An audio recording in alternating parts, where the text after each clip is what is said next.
పచ్చి మట్టి బొమ్మలా అల్లి బిల్లి వెన్న పాల నొరగల అచ్చ తెలుగు ఇంటి పూల కొమ్మలా దేవదేవుడే పంపగా ఇలా దేవతే మా ఇంట అడుగే పెట్టెనంట బ్రహ్మ కళ్ళలో కాంతులే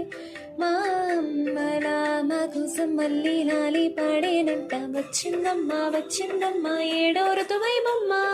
హారతి పల్లం హాయిగా నవ్వే వదినమ్మా వచ్చిందమ్మా వచ్చిందమ్మా నింగిన చుక్కలరమ్మ నట్టింట్లో నా నిలవంగాయక నువ్వమ్మా తెల్ల తెల్లవారే వెలుగురి కళ పచ్చ పచ్చ పచ్చి మట్టి బొమ్మలా